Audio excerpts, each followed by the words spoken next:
Hello everyone, आप सभी को स्वागत है हमारे यूट्यूब चैनल अद्भुत जीके स्टडी में। तो फ्रेंड्स, पिछली दो वीडियो में हमने सेट 1 और सेट 2 को कंप्लीट कर लिया था साइंस का। आज हम करने जा रहे हैं क्लास 10 साइंस सेट 3 का कंप्लीट सॉल्यूशन। तो सभी ऑब्जेक्टिव टाइप क्वेश्चन है, तो चलिए एक एक करके सभी क्वेश्चंस को देख लेते हैं। यहाँ पर आपका पहला क्वेश्चन कह रहा है क्या, एक लड़का समतल दर्पण के सामने 100 सेंटीमीटर की दूरी पर खड़ा है। लड़के और प्रतिबिंब के बीच की दूरी होगा, क्या होगा। यहाँ पर समतल दर्पण है और इधर 100 सेंटीमीटर में एक लड़का खड़ा हुआ है। 100 सेंटीमीटर में यहाँ एक लड़का खड़ा हुआ है और इसका जो प्रतिबिंब बनेगा इधर बनेगा 100 सेंटीमीटर में। 100 सेंटीमीटर तो इधर का 100 सेंटीमीटर और इधर का 100 सेंटीमीटर आपका हो जाता है 200 सेंटीमीटर। तो आपका ऑप्शन में 200 सेंटीमीटर है, एकदम है। Option B is the right answer, 200 centimetre. आगे चलिए, आगे क्या कर रहा है कि आगे यहाँ पर कर रहा है, एक वस्तु अवतल दर्पण के सामने 10 सेंटीमीटर पर खड़ा है, जबकि दर्पण की फोकस दूरी 20 सेंटीमीटर है, तो प्रतिबिंब बनेगा, क्या बनेगा। तो क्वेश्चन नंबर 2 का जो आंसर हो जाएगा ऑप्शन नंबर सी, आभासी सीधा और बड़ा बनेगा। चलिए नेक्स्ट देखते हैं, किस दर्पण की दृष्टि क्षेत्र विस्तृत होता है। किस दर्पण की दृष्टि क्षेत्र विस्तृत होता है, तो इसका जो आंसर हो जाएगा ऑप्शन नंबर बी, उत्तल। आगे देखिए नेक्स्ट, एक लेंस की क्षमता 2.5 डायोप्टर है। यह लेंस होगा, क्या होगा। ये प्लस में है, अगर प्लस में होता है तो आपका उत्तल हो जाता है, आपका उत्तल हो जाता है। अगर ये माइनस में दिया हुआ रहता तो आपका अवतल होता। तो यहाँ पर प्लस में दिया हुआ है, प्लस में क्या दिया हुआ है, 2.5 डायोप्टर, ये प्लस में है, तो ये किस में होगा, उत्तल लेंस में होगा। ऑप्शन नंबर ए इसका राइट आंसर हो जाएगा। आगे देखिए, किस लेंस का फोकस आभासी होता है। किस लेंस का फोकस आभासी होता है, तो अवतल लेंस का। ऑप्शन नंबर ए इसका राइट आंसर हो जाएगा। वायु से गमन करती प्रकाश की किरण जल में तिरछी प्रवेश करती है। प्रकाश किरण वायु से गमन करती, इधर आपका जल है और ये बीच की लाइन है। अगर इधर से प्रकाश आ रही है तो आपका यहाँ पर इधर अभिलंब की ओर झुक जाएगी। तो यहाँ पर आपका जो ऑप्शन है, ऑप्शन नंबर ए इसका राइट आंसर हो जाएगा, अभिलंब की ओर झुकेगी। क्वेश्चन नंबर 6 का जो राइट आंसर हो जाएगा ऑप्शन नंबर ए। चलिए आगे देखते हैं, नेत्र द्वारा रेटिना पर किसी वस्तु का कैसा प्रतिबिंब बनता है। नेत्र द्वारा रेटिना पर, रेटिना या दृष्टिपटल बोले दोनों एक ही है, तो कैसा प्रतिबिंब बनाता है, तो ऑप्शन नंबर ए, वास्तविक और उल्टा प्रतिबिंब बनाता है। चलिए नेक्स्ट, पक्षमापी पेशियों के दुर्बल होने से कौन सा दृष्टि दोष उत्पन्न होता है। तो निकट दृष्टि दोष उत्पन्न नहीं होता, दूर दृष्टि दोष उत्पन्न नहीं होता, और दोनों तो होगा नहीं, तो क्या होगा, ऑप्शन नंबर डी, इनमें से कोई नहीं। तो 8 का जो आंसर हो जाएगा ऑप्शन नंबर डी, इनमें से कोई नहीं। नेक्स्ट देखते हैं, आँख की उत्तल लेंस की वक्रता बदलने में कौन सी मांसपेशी सहायता करती है।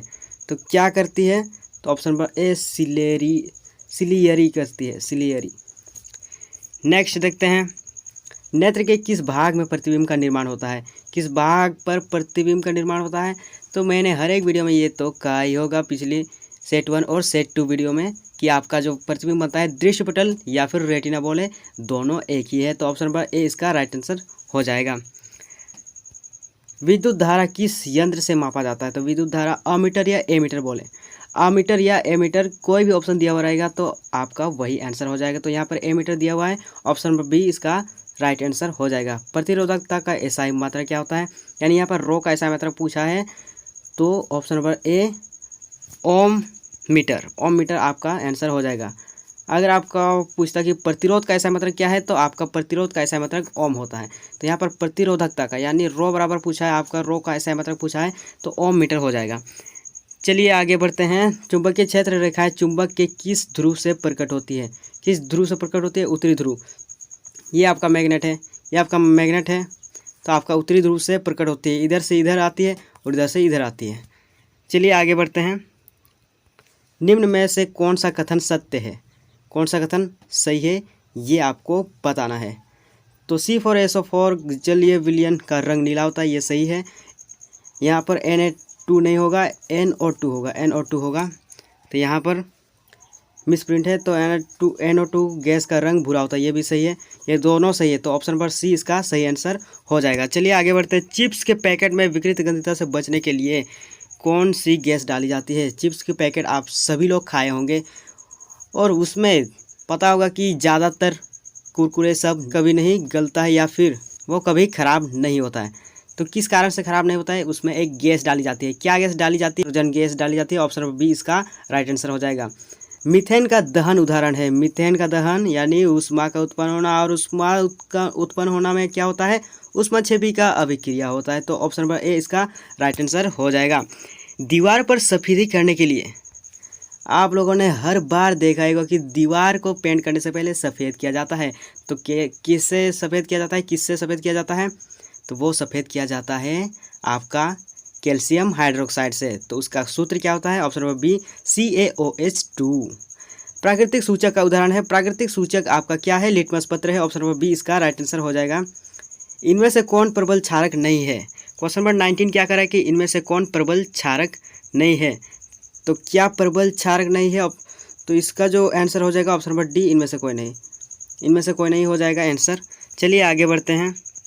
Question number 20। क्वेश्चन नंबर 20 क्या करा है कि NaOH का उपयोग होता है। किस में होता है? साबुन तथा अपमार्जक में होता है। ऑप्शन नंबर सी इसका राइट आंसर। मेथेनोइक अम्ल किस में उपस्थित रहता है? मेथेनोइक अम्ल किस में उपस्थित रहता है?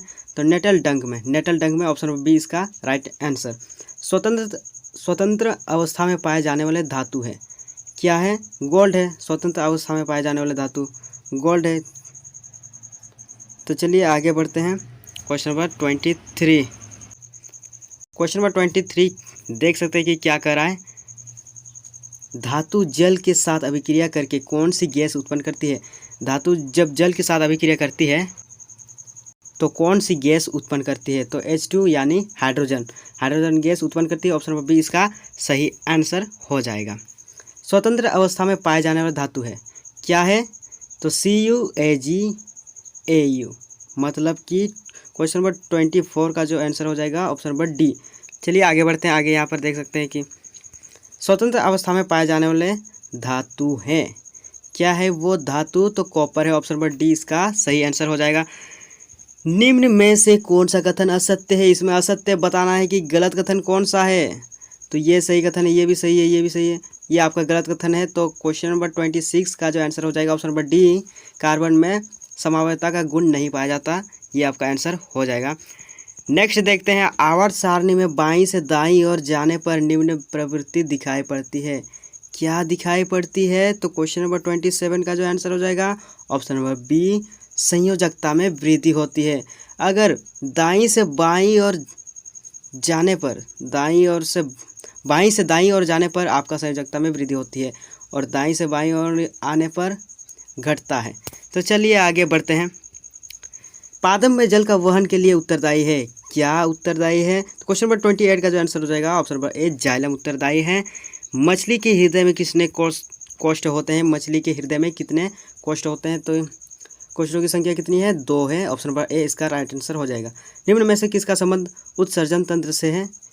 तो कौन सा उत्सर्जन तंत्र से है? तो इसका जो आंसर हो जाएगा 30 का ए, आधारी निस्पंदन एकक।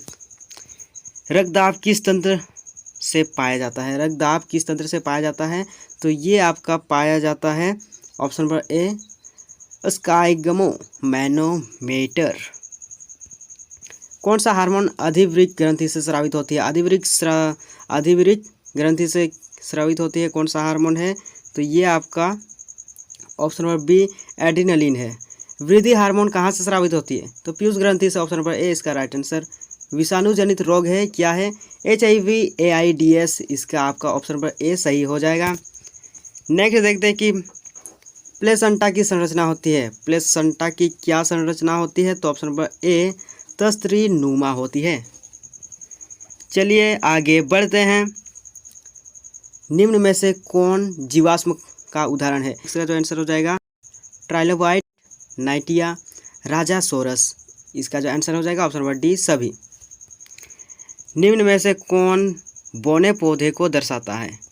निम्न में से कौन बौने पौधे को दर्शाता है? तो ये आपका छोटा एफ यानी ऑप्शन नंबर सी इसका सही आंसर।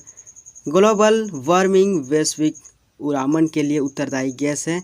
उत्तरदायी क्या गैस है? तो carbon dioxide CO2, option number D is the right answer. निम्न में से कौन कृत्रिम परितंत्र का उदाहरण है? कृत्रिम परितंत्र यानी मानव बनाया है।